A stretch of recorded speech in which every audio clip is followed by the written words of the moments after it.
You're listening to Orlando Credit Union's On the Money. I'm your host, Kaylee Green, and today I'm joined by Orlando Credit Union cybersecurity engineer, Bradley Berner. Hi, Bradley. Hi. Thanks for having me. Of course. How are you doing today? Great. I'm ready to talk about fraud. Yes, and that is exactly the topic we're discussing. So we're going to talk about fraud awareness, but more specifically during the holiday season. So I'm excited to get into that. But before we do, welcome. This is your first time on the podcast. We're so happy to have you here. And for our listeners, I want to give a little bit about your background working in technology specifically. Absolutely. So I joined Orlando Credit Union back in 2023. Before that, I spent 8 years working in IT in the nonprofit sector, ranging from all positions from starting at help desk to system administration. So I got to be the hands and feet helping users, helping them with their IT problems, all the way to building the systems back at the end, which I love going from that, going into cybersecurity, because it's given me experience working with people.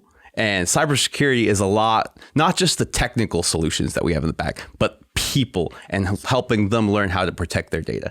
Yeah. So I was about to ask you, what is that difference? But it sounds more like that you just have more of that hands-on personal experience. For cybersecurity, yes, because, we can build so many different systems and we can put technical controls in. We can take the time to build all these things. But people really are our last line of defense. We call it kind of the human firewall. The last thing people come when it comes to fraud, when it comes to their security, is the people. Yeah, exactly. So let's segue right into that. You said when it comes to fraud, so let's talk about it. So in such a tech-heavy world, I feel like fraud is everywhere these days. What are some of the most common tactics that we're seeing from fraudsters right now? I feel like it changes every few months. Oh, it definitely does. And it's just increasing. I was reading some numbers before the podcast today, and it was talking about last year in 2023, there was $246 million lost in fraud. And that was a 12% increase from the previous year. And as we are starting to look into 2024, we're already up 6% on average than what we saw in the last year. And as we kind of looked at those numbers, 6% of that is credit card fraud, stolen credit card, stolen identity.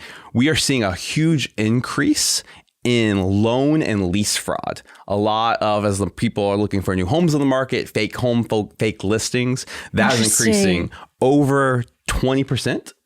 And then 10% phone and utilities fraud. Either it be fake apps that are stealing your identity, fake utility bills, and so forth. Yeah.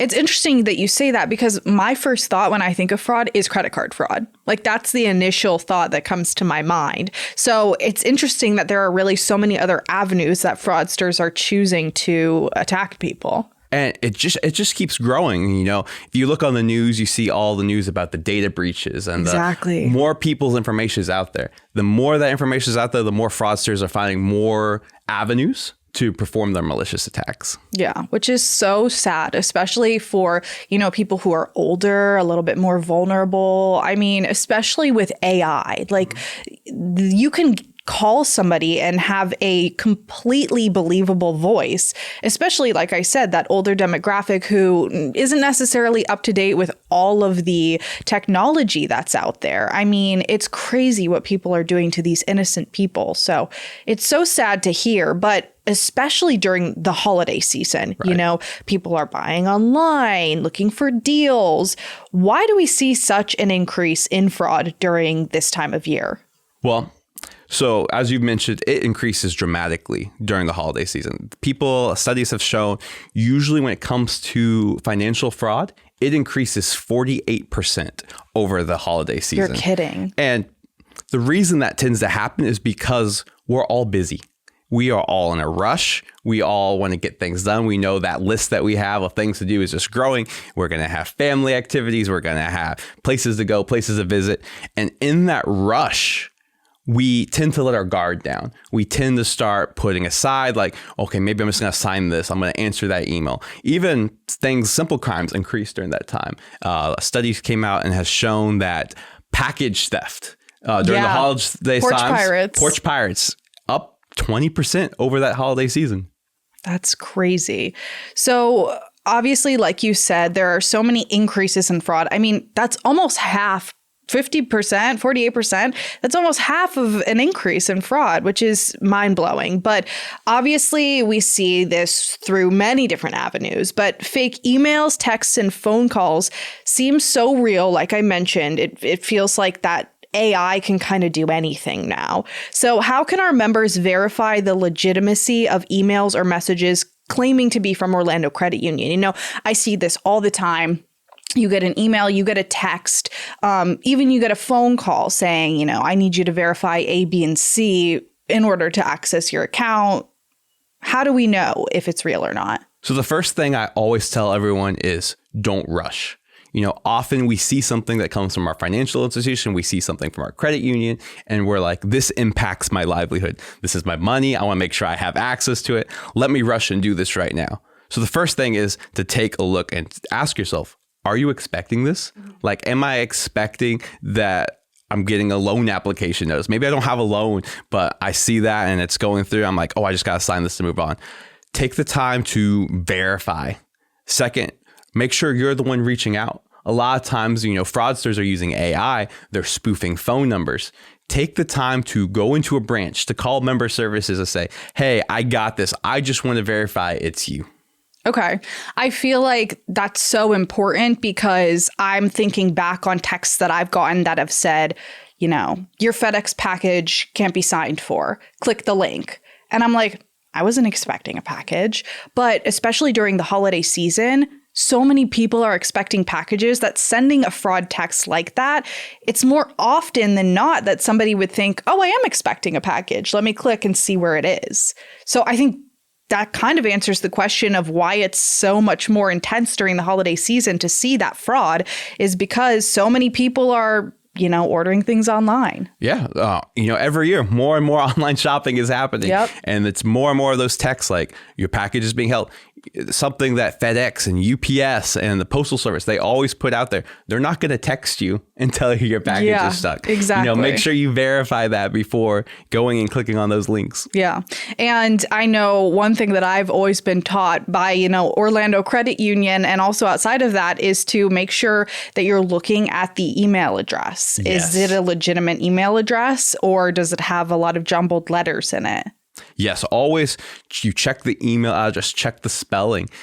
What I always tell people to do, instead of clicking on the links in those emails, go directly to the website. Don't try to, you know, hackers can spoof those links and send you to fake sites that look like our credit union, that look like the business you're got the email from.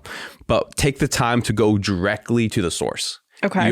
You'll escape so much fraud if you just take that time to go directly there instead of clicking on those links. Yeah, especially when you say going directly to the source. I mean, if you go to the source, especially our website, I know it has it on there. And like you had mentioned, other postal services, it says on their website, you know, we will not contact you. So it's almost that reminder too. Well, first you log on and see, okay, this doesn't exist. And then you see, okay, they're saying they're not going to contact me. So this is clearly fraud. But going into the next question, which is how can members protect themselves from scams or fraudulent links sent through text or email? We just talked about how you want to make sure that the spelling of the email is correct. Are there any other red flags that people should look for? The first is to check. I always tell them to check, you know, first, you know, you take that first step, you look at the message, you ask yourself, is this something I'm expecting? Did I give these people my phone number? Then always look at the context of the message. You know, when Orlando Credit Union has your information, they're not going to ask you to text them your code. They're not going to ask you to text their password. Any legitimate business is not going to ask you for things they already have. They know how to contact you. They know where you are located. So when you get those kind of questions, those are going to be the things you look out for. Should they really be asking me this? That would be one of the big red flags you can see, especially getting a text message that you're not expecting to get. Okay. And are there any precautions that you can take before getting messages like that at all? So let's say I haven't gotten any fraud, but I'm concerned about it. Is there anything I can do? Any kind of number I could block maybe? Or is it just kind of something where everyone's going to get it and you just have to take the steps to avoid it? That's really one of the tough parts with technology. You know, we've grown, more people are texting, more services are sending us emails. There isn't right now a universal way to block these messages. You know, phone carriers, you know, Apple, they're all right now working on solutions. They're trying to identify these fraudulent messages. But right now, the easiest thing to do is just to take the time and block the message. Okay. So what are your thoughts on things like two-factor authentication and strong passwords? Are they really that beneficial? Yes. Yes, they are. You know, two-factor is a big deal. There's so many data breaches that are happening in the world today. But what is not happening is we're not all losing our cell phones. That little bit of time it takes to either click yes on a checkbox that pops up on your phone or to enter the code that comes in your email, that's going to stop 99% of fraud and access to your accounts. Now, when it comes to strong passwords, I think a lot of us underestimate or confuse what it means to make a strong password. You know, we often hear that idea that we should have 20 plus characters and that it needs to be random and it needs to have all these special characters. A lowercase, add a couple commas in there. And, you know, it's a strong password, I guess you'd say, because it's difficult to guess. But it's not a strong password because more than likely than not, you're going to use it multiple places if you're going to remember it. I was going to ask about that. You're going to write it down and then you're going to lose that paper. It's not helpful. Yeah. And it kind of like damages what a strong password should be. So for me personally, I have my password that I use right now is 40 characters long. And wow. I tell people that. How do you remember they're like, that? That's the first question they ask. Like, how do you remember that? So I like to use like songs. So let me give you an example here. So let's just say, hypothetically, you're a huge Rick Astley fan. Okay. Just imagine that for a moment. Okay. If you make your password, never going to give you up, never going to let you down, ! You just created yourself a 48 character password. Interesting. And it's easy to remember. And if you look at technology that we have nowadays, that is going to take centuries for malicious actors to brute force. That is such a smart idea because first of all, you're right. I have the same password, I feel like, for every single account, which is definitely not secure because then if a fraudster gets into one account, they can get into all of my accounts. But also, I'm going to steal that idea. I'm sorry. That's such a good idea. Yeah. And just don't worry. If music's not your thing, you could do movie quotes. Yeah. Hypothetically, be a Doctor Who fan. You could make your password a big ball of weebly wobbly tommy wimey stuff. Again, that's a big Doctor Who quote, but it's going to take centuries for people to break that. Okay, that is a really, really good tip, actually, because it's something you're never going to forget. And what I think that I have an issue with a lot is that because I never remember my passwords, I'll have a variation of a password where I just change the last 3 numbers. So I never remember which account has which 3 numbers, and I just end up auto-saving them all into my Safari. Is that a danger to have all your passwords automatically saved on your device? So it can be. So the big risk there is if you don't have that password protected, if you have password managers are great tools. They help you, as you said, like those variations. What the risk is, if you don't have your password on your computer and someone steals that, they're going to have access to all your accounts. A password manager does help, though, especially as it comes to like rotating your passwords. I think that's something we're all bad at. Yeah, absolutely. So I want to talk a little bit about how Orlando Credit Union is bringing awareness to fraud. What are we doing at Orlando Credit Union to help members prevent fraud from happening? Sure. So a lot of that starts in the background. We have a very great large team in the background. There's a lot of things that a lot of our members don't see from a day to day. We have the people that are going to be in there and we're doing training. We're teaching them about our staff about the latest frauds, the latest way malicious actors are attacking accounts. And we're training them so they're prepared to help our members. Then from a technological side, we're putting in more and more AI systems, machine learning, things that are identifying common fraud behaviors to help protect our members. And then finally, things like the podcast or our in-branch, we're bringing awareness to our members. We're making sure they know. You see on our website that we're never going to call you for a PIN or your password. We're putting that in front and raising awareness so people are educated to not let their account fall under compromise. Perfect. I think that's so important, especially as a financial industry. You know, your finances are everything. They pay for everything that happens in life. So it's so important to know that you're with a financial industry or a financial place that is, you know, making sure that everything is protected for you. So the first step is prevention, like you just said. But if something does happen and a member suspects that their account has been compromised, what steps should they take? You know, as I've kind of like talked to people, you know, there's always a lot of embarrassment when it comes to like falling for fraud. You know, people, they don't want to admit that they entered their password someplace they weren't supposed to. They don't want to admit that they fell for some scam.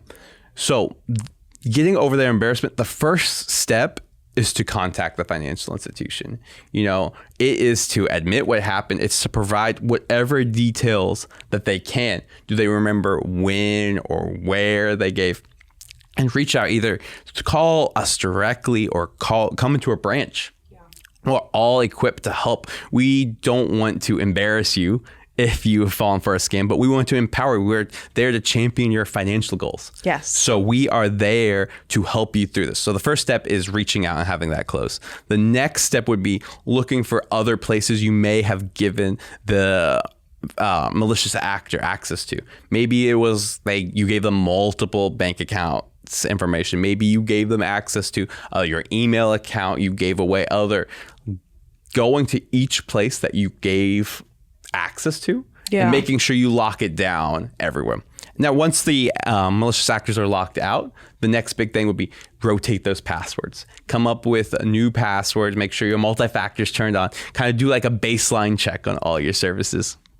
It sounds like there are a lot of ways to prevent it and then also to, you know, act if something does happen. So it's really great information. Thank you so much, Bradley. It's been really, really insightful, I think, for anyone who's concerned about fraud this holiday season. Yes. Thank you for having me on the podcast today. Of course. So to learn more about Orlando Credit Union or for even more tips on fraud prevention, you can head to our website at orlandocreditunion.org. Until next time, we're investing in you. Orlando Credit Union is providing this podcast as a public service. The information provided is neither a legal interpretation nor a statement of Orlando Credit Union policy. Reference to any specific product does not constitute an endorsement or recommendation by the credit union. Views and opinions expressed by Orlando Credit Union employees are those of the employees and do not necessarily reflect the views of the credit union or any of its officers. Orlando Credit Union is not providing any financial, economic, legal, accounting, or tax advice or recommendations in this podcast.